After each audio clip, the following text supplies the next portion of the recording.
How's that? Is that better for Clara? Is that better? Yeah. Okay. Good morning. Good morning. Again, my name is Dr. Wm Obrien.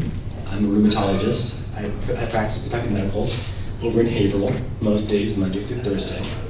I'm also in Newburyport on Wednesday and in Lawrence on Friday.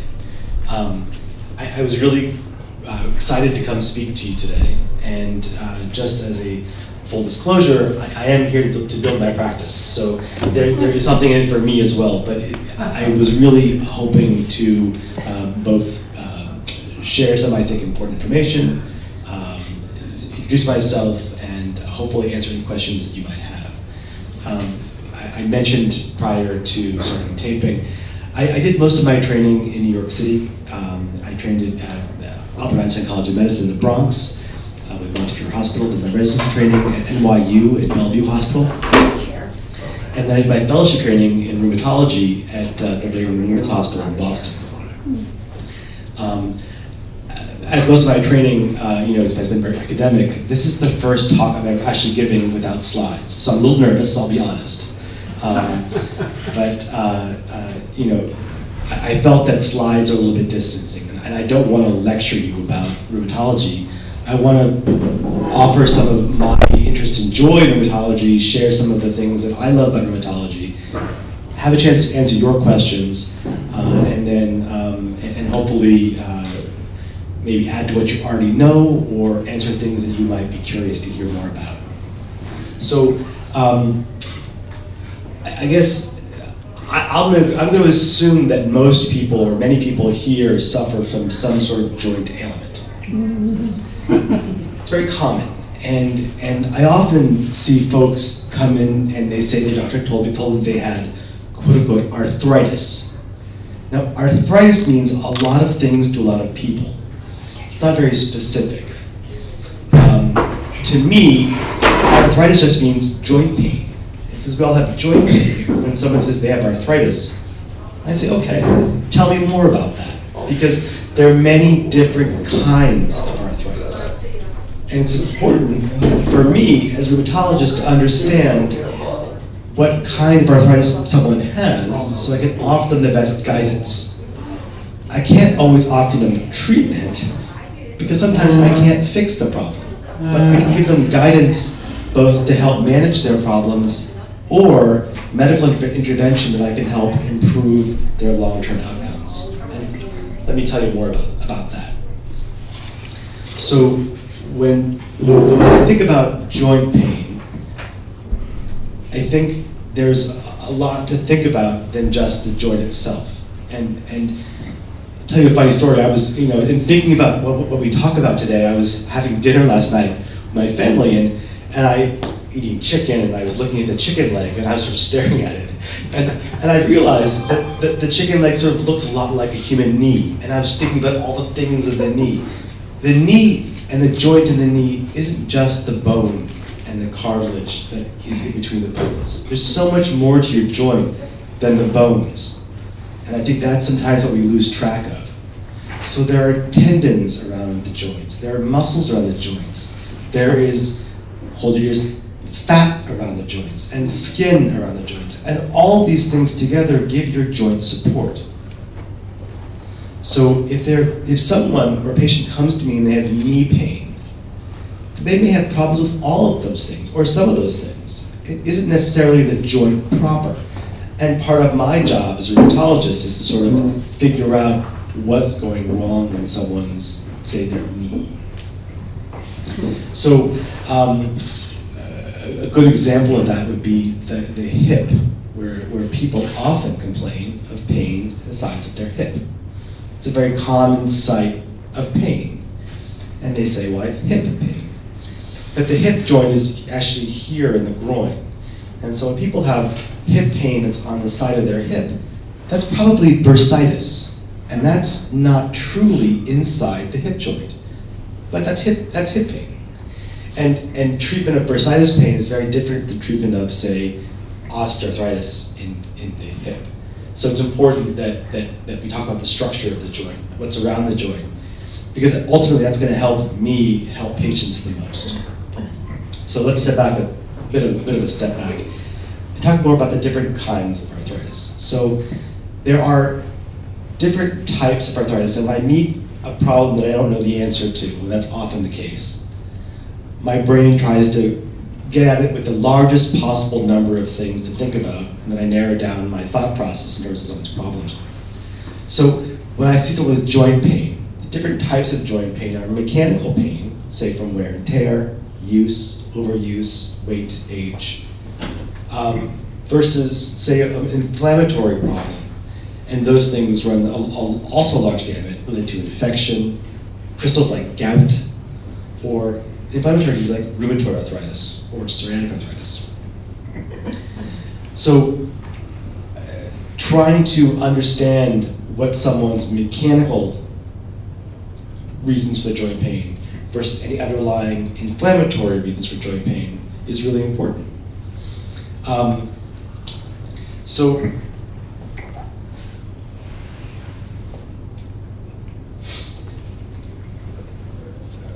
without maybe trying to highlight people specifically on their medical problems, I don't want to go into someone's medical history here, are there joints that people struggle with the most that they would want to hear us talk more about? The hip, the knee, the back? All of the above. All of the above. The elbows. I labor, so I. Elbows. Elbows are a tough joint. That's a tough joint. Don't talk about the elbows. So the lower back is, all things be considered, a pretty crummy joint, a pretty crummy area. Mainly because humans are lazy and we have poor posture and we do things badly. And I'm not sure how many of you live on NPR. I drive to work every morning with NPR on, so I hear all their stories twice, going to work, coming back. But there was a great story on NPR about how we pick things up with our back. Now, most people in the States, we sort of bend over, pick things off the ground and come up. That's actually not good for our back. And places like Africa or other countries, they actually bend their knees and keep their back straight. And those folks have less lower back pain. So I think there's a posture issues and mechanical issues. So there are problems with the way that we use our back that contribute to lower back pain. Now, again, getting this issue of what is the joint.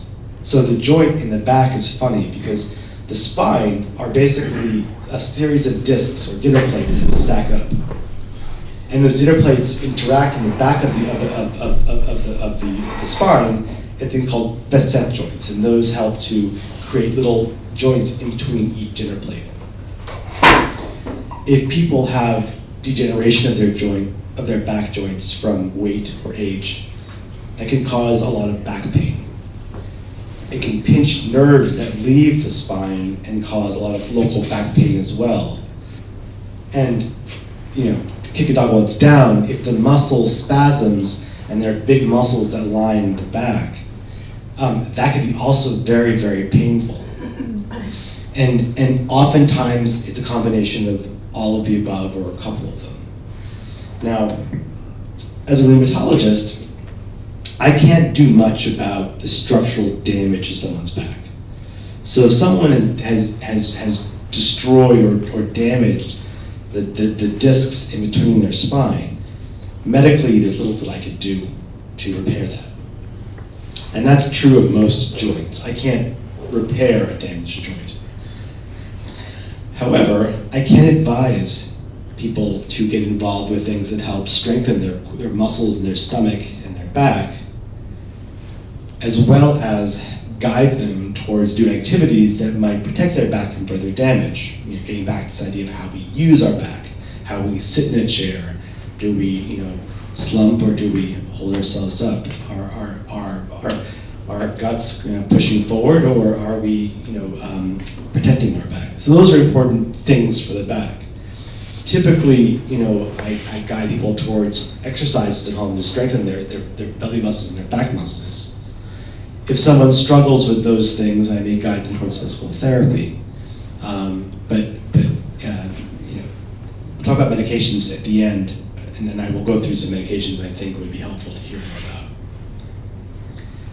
about. For the hip pain and the knee pain and ankle or foot pain, those are all weight-bearing joints like the back. And so oftentimes folks have hip pain or knee pain or ankle pain or foot pain because of age, weight, distribution, and so forth. One of the biggest things that people don't know or talk much about, I should say, is the importance of your foot arch. So we all have feet. They all have arches. Some people have flat feet. I have flat feet. And when I get up in the morning and I walk around the house, my feet hurt first 12 minutes in the morning because my feet are flat. And I need sneakers, and I'm lazy, and I don't put them on. The arch of your foot is so important to the rest of your weight-bearing joints.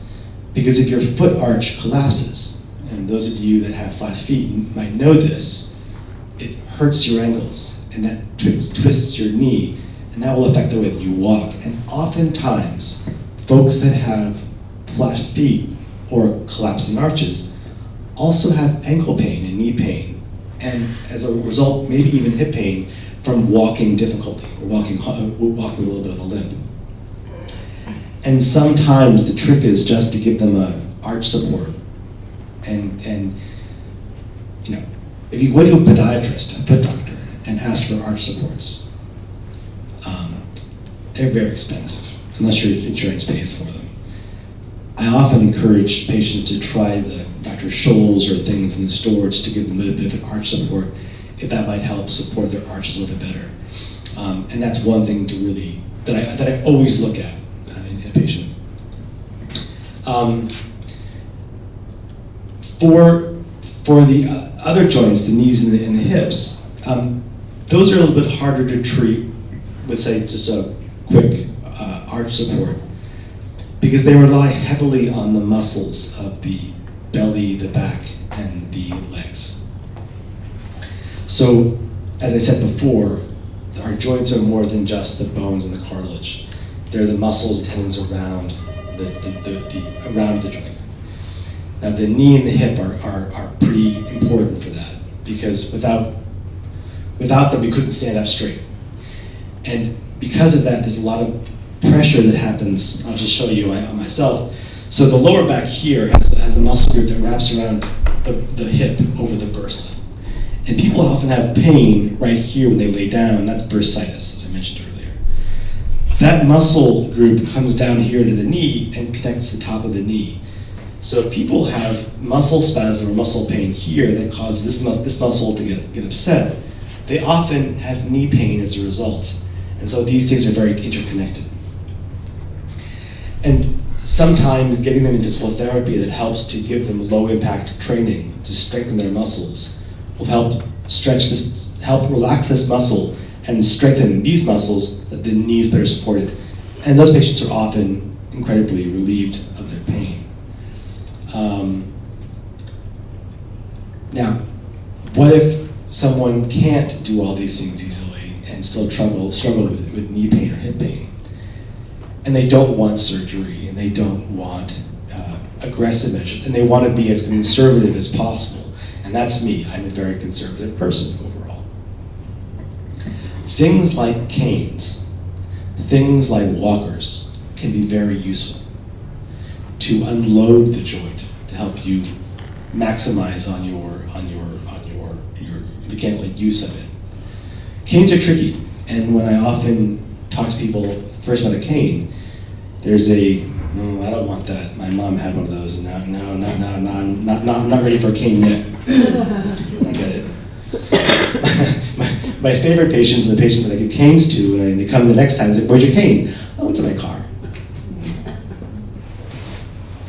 Canes are hard to use. Canes are very hard to use well. What do I mean by that? If I had to lug a little stick around with me, and it was more use for me to use this little stupid cane than it was to just shuffle on my own, I wouldn't want the cane. And that's true, and we found that.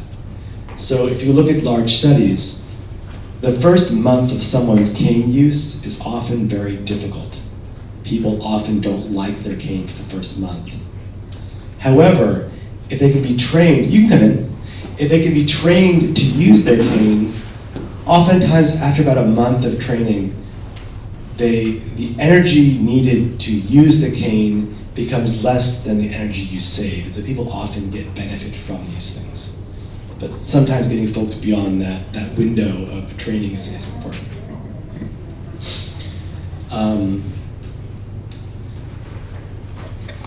Elbow pain, and I'll bet that in a second. So elbow pain is funny.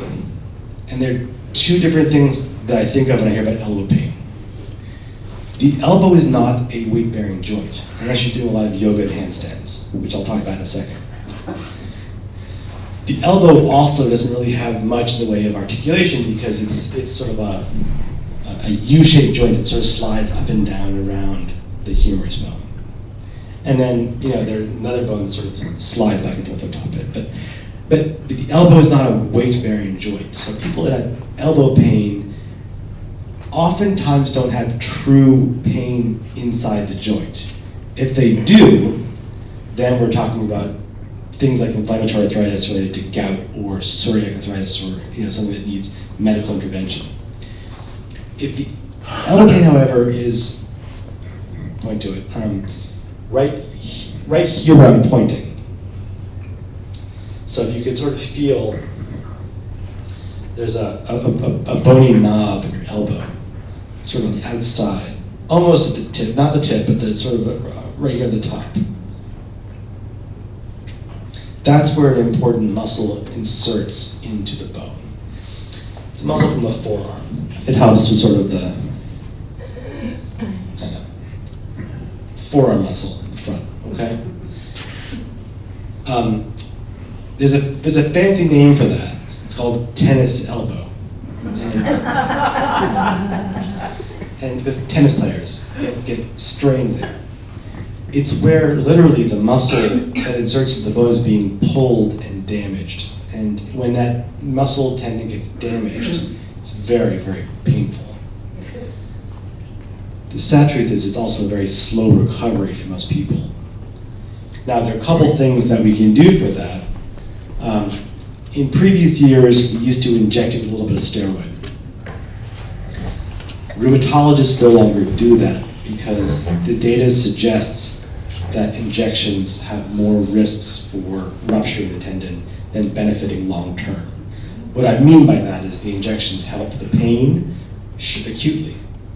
There's a short-term benefit, but the benefit after several months, there's a small but reasonable increased risk of rupturing the tendon, and then after a year, whether or not someone got injected or not, there's no long-term benefit. So if I had my withers and there was a patient with a tennis elbow, and I said, well, if I injected it or not, you're going to be just as good in a year, I'm not going to inject it because there's an increased risk of rupturing it. Now, the surgeons disagree, and that's fine.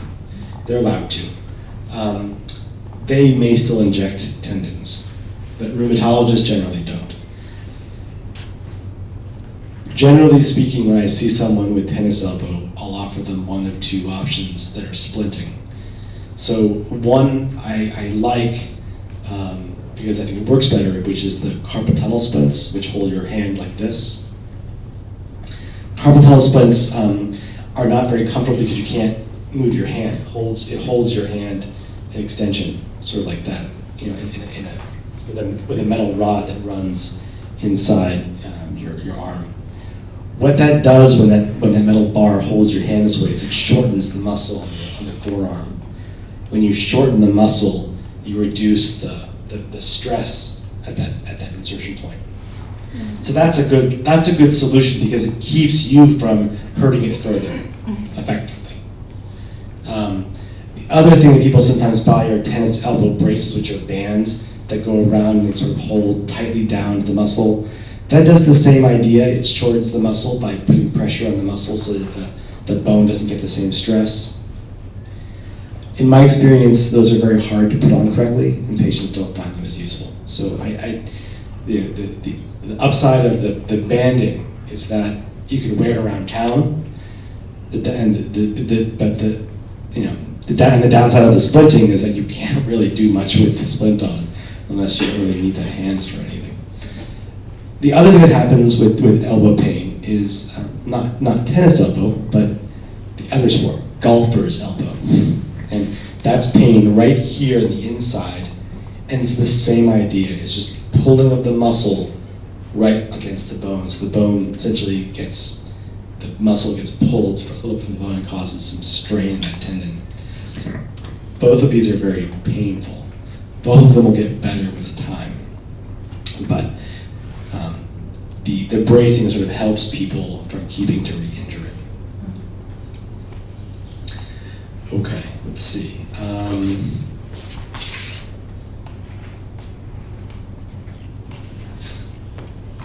I guess I'll talk briefly about inflammatory arthritis, and then I'll talk more about some of the things you can do medically, or things that I can help you with for the other mechanical joint pain. So, inflammatory arthritis, and one of which is rheumatoid arthritis, and that's one thing that people are often scared of or worried about. Prior to my training at the Brigham, I say prior to my maybe being born, but in the 60s, 70s, we really didn't have medications for rheumatoid arthritis. And a lot of the patients that I saw in my training who had RA in the 60s and 70s before the newer medications came out had advanced deformity. And I think that people often still remember rheumatoid arthritis as this very deforming, scary disease. It is a scary disease if you aren't treated. But the medications we have now are very good and safe, and we don't see the same severity of disease now that we used to. So rheumatoid arthritis is one of many different types of inflammatory arthritis, and it is an autoimmune disease where there are antibodies and inflammatory cells that are physically attacking parts of the joint, not the bone per se, but the stuff around the bone called the synovium, which is the rich cell lining that lubricates the joint. Rheumatoid arthritis can be very painful and can cause a lot of swelling, but what I worry about the most is the inflammation causing damage to the bone. Because once you damage the bone, I can't repair that damage. So we use a lot of medications to help treat those things. And a lot of the money, a lot of the research primarily was developed around rheumatoid arthritis, because that's where a lot of the research dollars were going.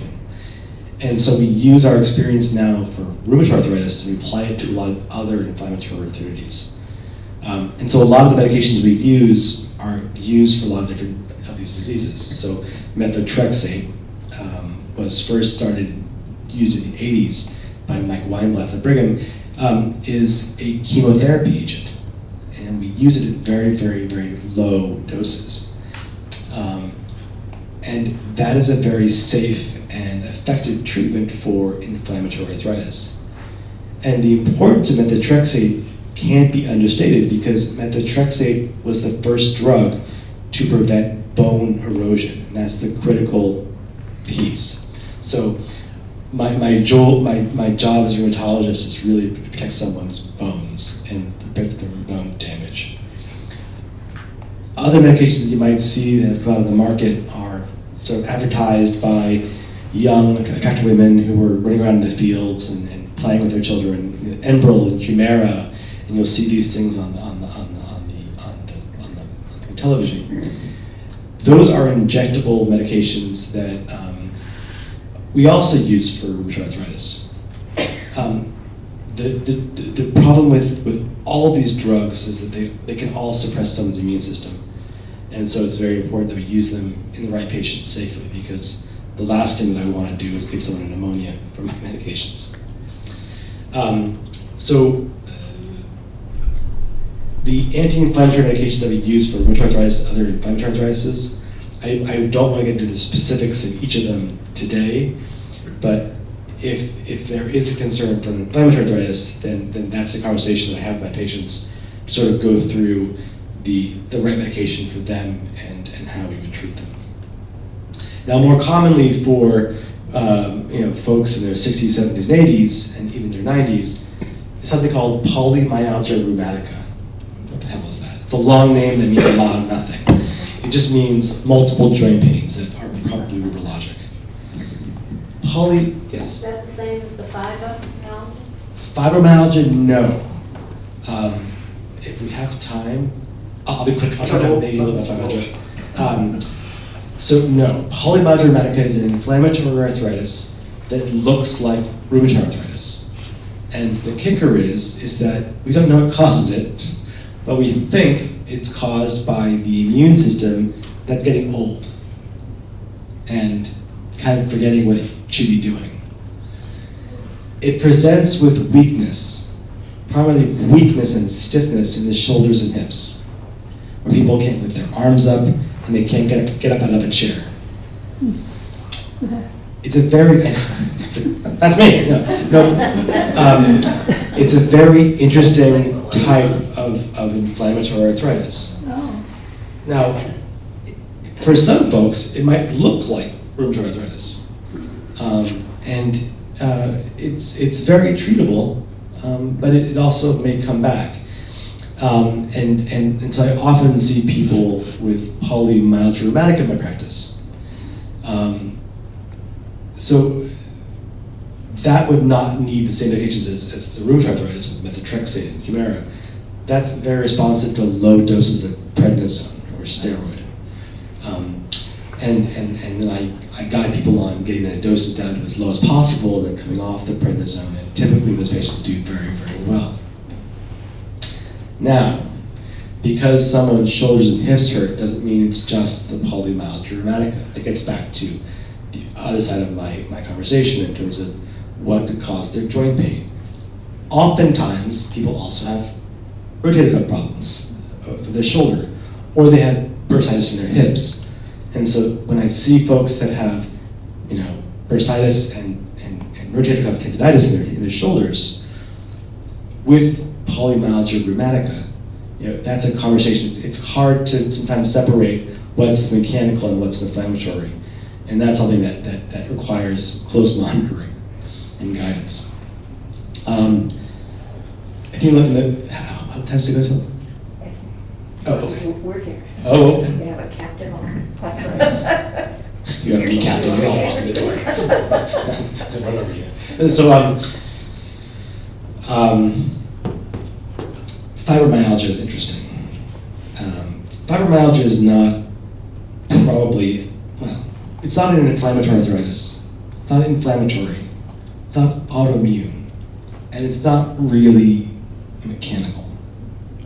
Okay.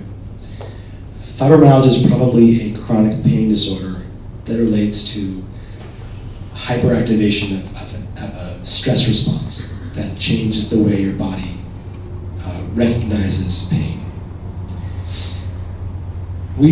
So I think fibromyalgia is a label that we often apply to chronic pain syndromes. And when I see folks with chronic pain syndromes, I see them for lots of different reasons. I see them for medical reasons: diabetes, sleep apnea, shingles, Lyme, ALS, strokes, phantom limb syndrome if they've lost a limb, amputees. They can have chronic pain syndromes that relate to underlying medical causes. Diabetes probably being one of the more prevalent. I can see chronic pain for people having physical ailments, so being out of shape, being overweight, not being able to exercise, having sort of tight muscles. And then I can see fibromyalgia in patients who have anxiety disorders or depression. And I think oftentimes patients have a combination of all of the above. But the underpinnings of fibromyalgia are often, I feel, are often related to this chronic stress response that perpetuates sort of a chronic pain triggering. And the treatment of that is very different than what I'm discussing, although stretching can be helpful, and exercise. So in the final minutes, let me talk about things that I think you can do or should know about, sort of take-home points that would be important for you to hear about. and that would be first medications and second exercises. I saw on the website that you offer yoga, Tai Chi, and strength classes. Yeah. I think it's amazing. Thank you. Yeah. And some of our folks are here, because they came right from class. So I can't stress enough how important those sorts of activities are for the low impact resistance training that those courses offer you. Getting back to the idea that your joint is more than just the bones, that there are muscles and tendons around the joint. The idea of making the joint as healthy and strong and resilient as possible is critical to getting someone to age or enjoy the greatest possible benefit or independence or quality of life with their joints. So when someone comes to me with hip pain or knee pain, as I mentioned earlier, strengthening this quadricep muscle is really important to help supporting their knee. And they say, well, what do you do for exercise? Oh, I walk on the treadmill, or I walk 30 minutes a day. I'm not a huge fan of walking for exercise, although I think walking is great. The better exercise, because walking, let me just be more specific. If you're walking outside on the pavement, the sidewalk is often uneven.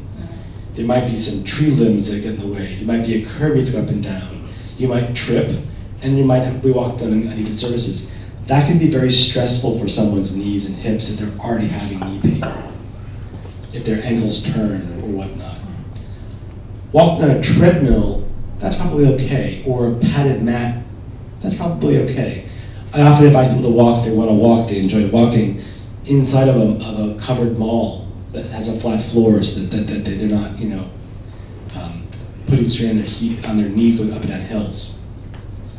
But the low impact resistance training of say yoga or Tai Chi or strengthening, that's safer on the joints just to give some strengthening of the muscles and at the hips, at the core muscles. So I often encourage folks to get involved with yoga or Tai Chi. Now, the problem with yoga when it's not offered in a senior center is oftentimes it's very overwhelming because you go into a center, there are all these young girls and they're putting their legs behind their head and that's not a place that feels good to be in, even for me, because I can't do that. I'm like, well, I'm not, how am I failing at this? This is yoga. The yoga that you could offer, there are very few studios that offer hatha yoga, which is more gentle bending and breathing. So having a yoga class here where they do chair work, they do chair yoga or Well, it's not chair yoga per se, but the chairs are available, and they're both instructors are good at modifying an activity so that if you need to use it today, this is the best way to do that posture. Then this is the best way to do that posture. yeah. So I would avail you of those programs. I bought new chairs. Yeah. Those are excellent programs. Plus, we have 2 treadmills. Cool. And everything. I like the bike too. Thank you. The bike is good too because the bike doesn't the bike doesn't put stress on the knees per se. The only trick for the bike is you have the seat height set correctly. Yeah. So if you're doing the bike and you're feeling pain in the front of the knee, your chair's too high. If you're feeling pain behind the knee, your chair's too low. And have someone adjust your seat for that. You want just a gentle bend in the knee at the fullest extension. If you have is it recumbent or is it upright? It's upright. Okay. Yeah. And I can adjust the seats. If you Um, want to do that. Tai Chi I don't know as much about, but again, it's gentle breathing work and quad strengthening. So I think that I rely on someone's expertise in that. But I think all these programs, for my patients that engage in them, they like them, and so. If you have the resource here, I would encourage you to use it. Let's talk briefly about medications. So, most folks, I think when they get into their 70s, 80s, 90s, are wary of NSAIDs, ibuprofen, Aleve, Meloxicam, and with good reason. So these medications often can be harsh on the stomach. Oftentimes, they can hurt the kidney. If people's kidneys are already concerned, they might not want to be on these medications. They work well when they work well, and so if someone needs, ibuprofen or Aleve or meloxicam to help with their joint pain, that's something that I talk to them about. So let me just give you a quick overview of what that looks like. Ibuprofen is a 4 to 6 hour drug. And so that only lasts for 4 to 6 hours. The Aleve or naproxen lasts for 8 to 12 hours. And so if someone feels that they need some kind of ibuprofen type drug frequently, I might encourage them to try naproxen or Aleve first, or switch to that to see if it can help them with their pain control and then minimize some of their stomach upset or whatnot. I have cough drops too if you need. Tylenol Okay. is a great drug. And I often see folks and I say, well, have you tried Tylenol? And they say, well, that doesn't touch me. One issue is that they might not take enough of it, or they may not take it at the right time. So ibuprofen is an anti-inflammatory and a pain medication. Tylenol is just a pain medication. So if someone really doesn't get much benefit from Tylenol, I tell them to take it at night. 1,000 milligrams at night might give them some pain relief, to help them sleep better. But Tylenol is also a very useful medication. The Tylenol in high doses can be bad for someone's liver. And so if someone has a liver condition, then maybe taking 1,000 milligrams twice a day is probably the highest I actually have to take the dose. So that's 2 extra strength Tylenols twice a day. That might be the highest I'd recommend someone try. If someone didn't have liver disease, they might go to 3 times a day. Sometimes, if someone tells me that they like ibuprofen, which is anti-inflammatory, but they don't want to take it every day, all day, then I have them alternate. So I take ibuprofen in the morning, take Tylenol in the afternoon, take ibuprofen at night, and that way they might space up their medication use to give them the best coverage and maybe the safest sort of use. Now, topicals are a little bit trickier. Most patients don't like them, they're messy, they're smelly, but I think they can be some helpful for some patients. So Asper cream, which you might find in the medicine cabinet, medicine aisle, kind of smelly, a little bit of like lidocaine in it. That can be useful, I think, for small joints in the hand. I don't often find it useful for large joints like the shoulder or the knee, but small joints might be helpful. For the back pain, like back pain. For back pain, I often try to go for things like Tiger Balm patches, or if someone tolerates it, Icy Hot. Those are the heat rubs. If you've never used Icy Hot, I'd recommend you use it with caution. It can be very painful and burning if you're not used to it. So I might try putting a small bit on a piece of skin and see if it burns you too much. If it burns you too much, then don't put it anywhere else. But Icy Hot can give you sort of a warm muscle heat rub, followed by sort of a cooling muscle relaxation. Sometimes for the lower back, I like Icy Hot or Bengay or Tiger Balm or these lidocaine patches. Flexeril, so a muscle relaxant. People have muscle spasm related to their back pain. A Flexeril or muscle relaxant might be safe at night before they go to bed to help them sleep better. I typically don't get into the the narcotics or tramadol with my patients. Some patients use tramadol occasionally for back pain. I'm not trained as a pain specialist, so if someone has, say, surgical back pain that needs a tramadol or a narcotic, I generally rely on the pain folks to help manage that safely. But I suppose that tramadol is probably okay once in a while. The problem with those medications is they do increase the risk for falls, and with falls come hip fractures. And that's the one thing that I want to make sure I don't cause with my patients. Okay. So I guess in the following minutes, we mentioned sort of different types of arthritis. We mentioned different things that might contribute to someone's joint pain. We sort of touched on some key joints that I might see. We talked about medications that are offered and then exercises that are helpful. Are there anything that any questions about anyone wanted to ask? Sort of open mic. Yes, ma'am. I don't know if I missed it. Did you talk anything about hand or joint I did not talk pain about the hands. uniformity? Like, what do they do? I did not talk about the hands. No, thank you. Fingers on the hand. So the hands are a common type of complaint, and I'm sorry that I don't know more about the hands. Was it Socrates that said our hands, our souls are our hands? I think that was him. But the hands are very, very important, and oftentimes folks are very upset by any even minor hand deformities, and I understand that. The hands can be affected by lots of different diseases differently, and so it's tricky to tell you, a gross thing about hand discomfort that would apply to all hand pain. But when I see folks that have mechanical joint pain, how about just that first? So osteoarthritis in the hands related to age, use, overuse, damage. Oftentimes it's my mechanics that use small tools, or my mothers that have small pots and have damaged their hands over years and years and years of love and use. Yes? What causes leg cramps?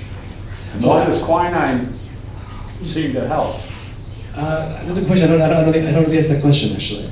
What causes leg cramps? A lot of things can. So leg cramps can be caused usually by electrolyte problems, sort of like some magnesium or potassium might be sort of off. Oftentimes it's caused by vascular issues. So if someone has atherosclerosis or thickening of their arteries, the blood supply might not get to the muscle as well. Sometimes it might be from injury or a spasm in the muscle that just sets up the muscle to spasm. And sometimes those spasms can pinch arteries or nerves and cause further pain. But lots of different things can cause them. When someone has a leg cramp, if there's a restless leg syndrome, we can certainly try some medications for restless leg. But leg cramp per se, it's a little bit trickier, just as one cause. But usually not joint related, it's usually more muscle related, and usually getting it either the underlying blood supply or nerve supply gets the cause of that. But before we leave the hand, so the Advil and Aleve and Tylenol, those things can be useful for hand pain. If those things aren't, sometimes Voltaren gel, which is diclofenac, unfortunately insurance doesn't pay for it usually. And it's about $25 to $30 a vial, and they're not that big. And so if someone has hand pain, Voltaren gel, just applied to that one joint that might be bothering them, might give them some local relief of that one joint. It's like an NSAID. And there's probably a little bit of absorption in the blood, but not a whole lot.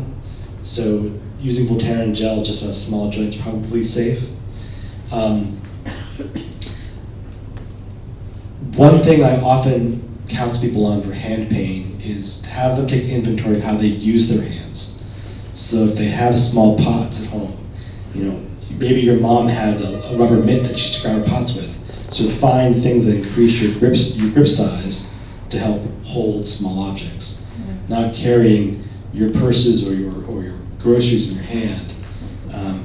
Those things help. When the deformity or pain gets beyond your ability to keep your hand strong, that's when it gets concerning. So if someone loses strength in their hand, and then they lose their function of their hand, then you're in trouble. So, and that goes from doing things like writing a check to picking your nose. I mean, the quality of life is really diminished. Playing the piano, doing things that are fun, doing puzzles. Occupational therapy or hand therapy can be useful for some folks, where they learn how to strengthen their muscles in their hands in a way that's helpful.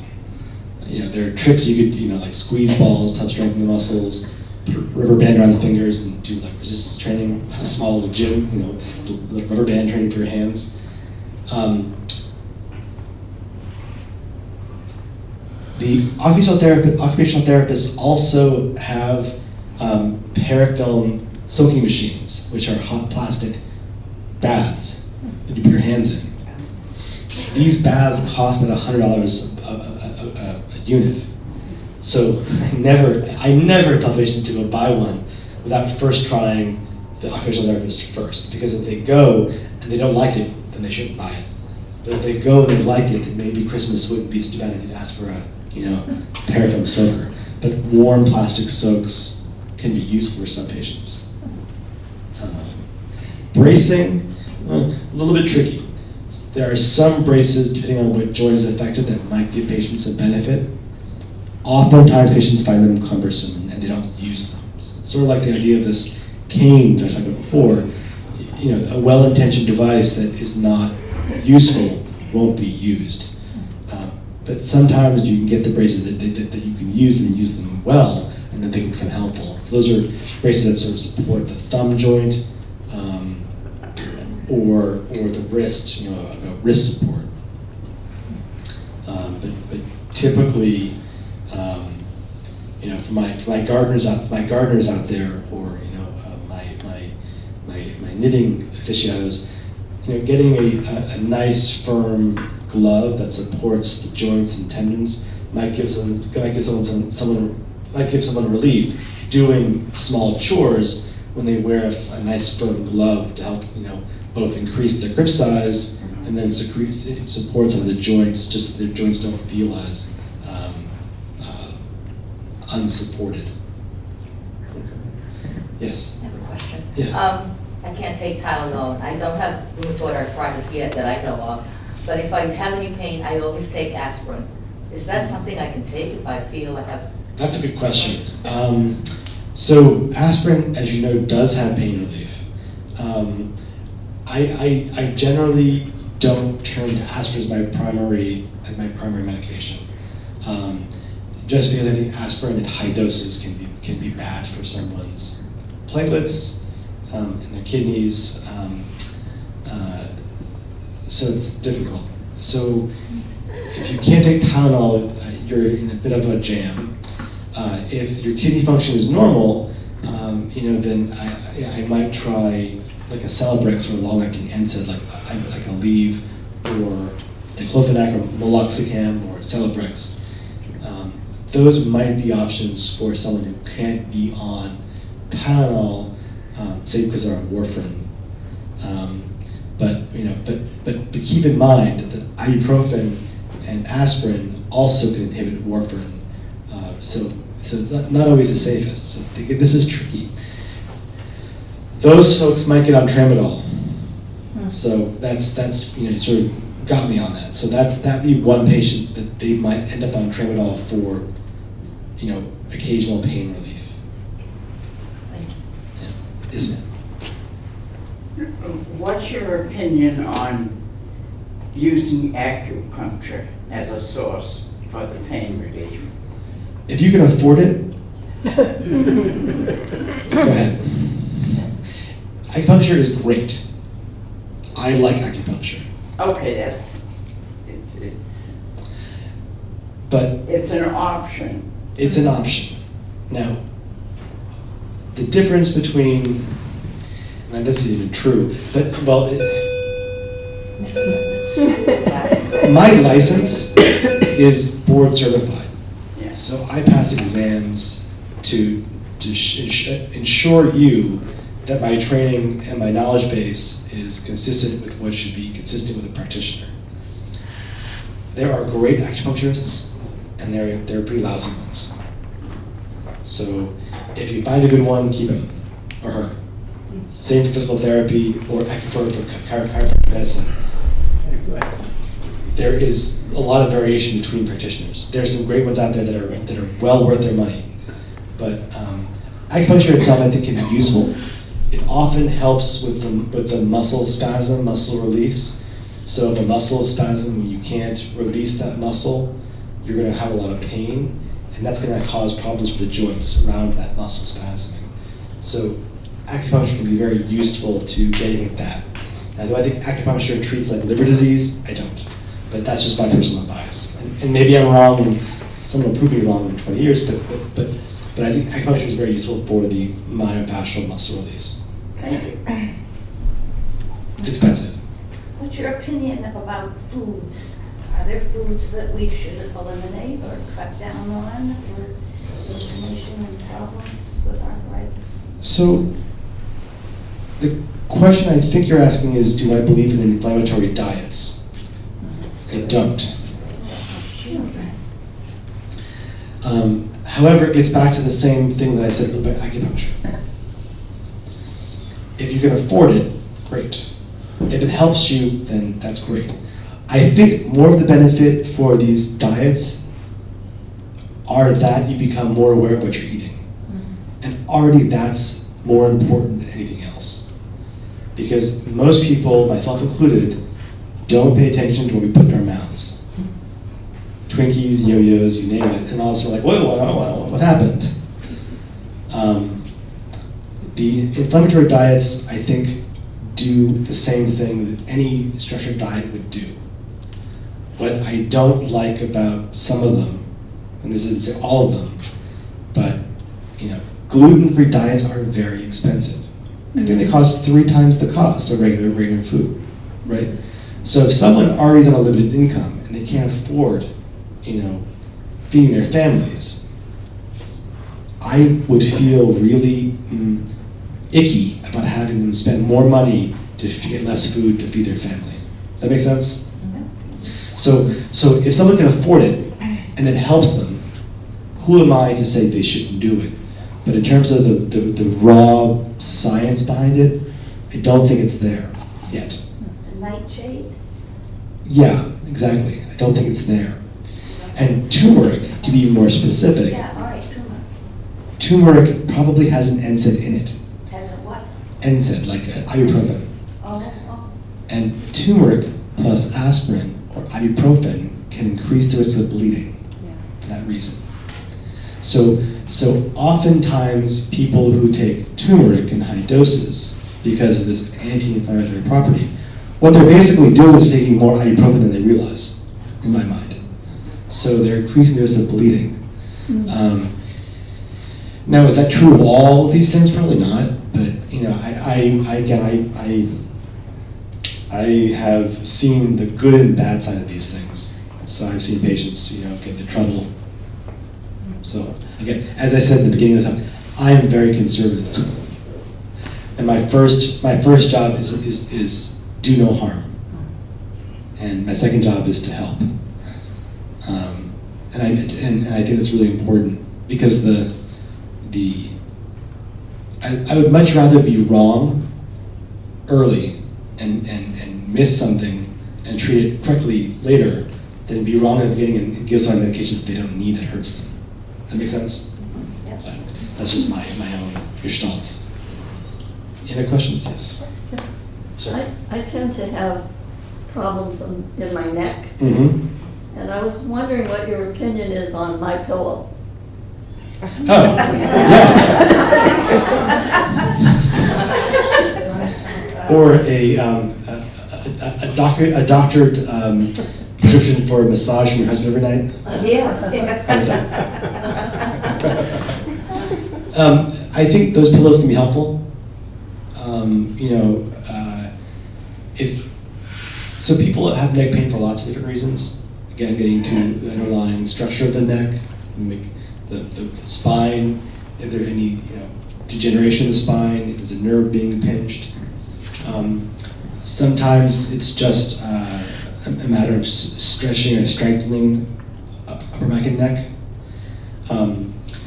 As humans, we carry a lot of our stress in our upper back, which is the trapezius muscle and the teres muscles. there's a nerve that runs right here. And when this muscle spasms, it pinches that nerve. People have headaches right here that goes behind the eye, right here. That is related to the muscle spasm, this headache. And that's hard to treat. If you do things like yoga, there are a couple of exercises that they do to help stretch the upper back. I'm not sure if I can show one here, but I'm not sure what your class does. So how many do you do yoga regularly or used to do yoga? So not speaking. Okay. So downward dog is a very common yoga position that people do. Now, I don't think people here do many downward dogs. I don't think that's one. Yeah. Very few. But there are ways of modifying it so you get the same benefit in the upper back, and one of those might be against a table. So I'll just show. So the scapula are the two wing bones here and here, and there are two muscles that run inside the wing bones from the spine out here that called the teres muscles, and then there's a large trapezius muscle. And sometimes just stretching the wing bones apart gives you traction on those muscles to help stretch out those muscles, as well as stretching the trapezius muscle. So if you were to hold the table, and you could slowly pull your butt back. As you hold onto the table, your wing bones are going to spread apart, and you start to get a real stretch of those teres muscles. That's a great stretch for your upper back.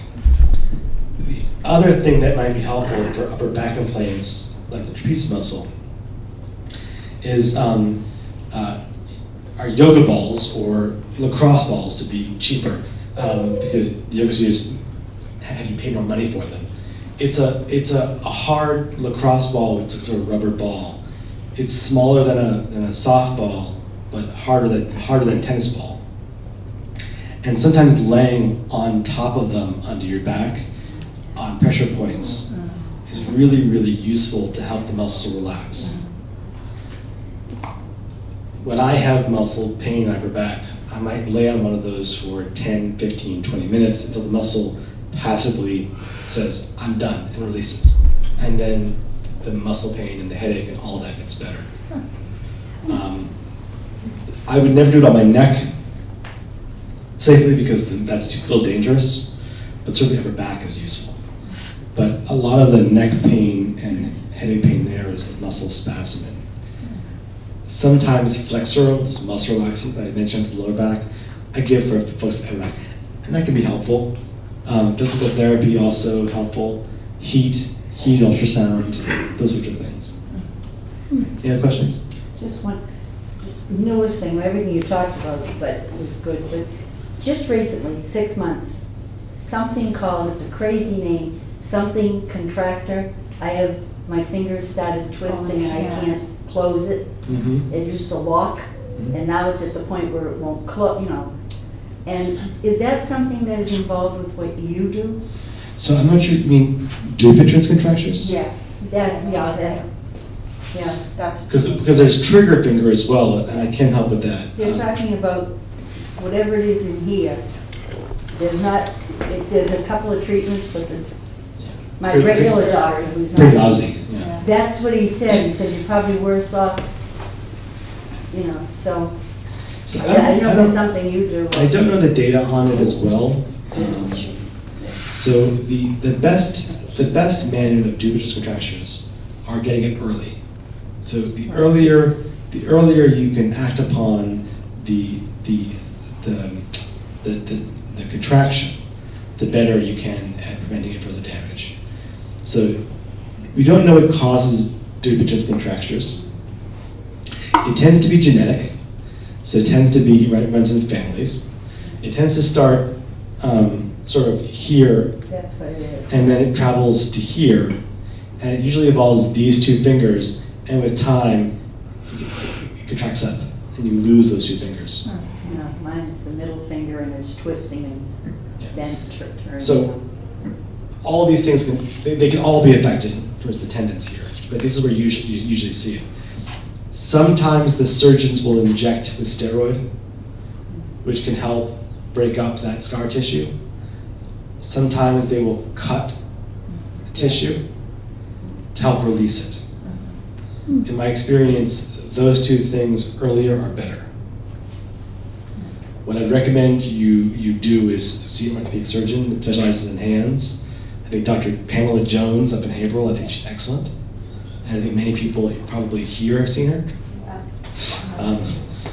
She's excellent. And her new partner, Xavier Simcock, I think is just as nice. He's younger. When I see patients with Dupuytren's, I refer to them early. That's all I know. Okay. One last question, time to go. Okay. About you, Yeah. do you have a private practice? So I'm in practice at Pawtucket Medical. Okay. So Pawtucket Medical is a medical practice in Haverhill. Uh-huh. Yes. So I see patients Monday and Tuesday and Thursday. Monday, Tuesday, Wednesday, and Thursday in Haverhill. And then I see patients on Wednesday afternoon in Newburyport. And on Friday I see them in Lawrence. Okay. Now that Dr. Cohen is retiring, are you taking his patients? You, So Dr. Cohen, been practicing for many years. He has a very, very busy practice. His patients love him. I think I am seeing a lot of his patients come to me now, but I don't think, there's no transfer. okay. But yes, patients are coming to see me for his practice. All right. The other one is Dr. Hindle in Georgetown is recommending you. Dr. Hindle. Linda Hindle. She's a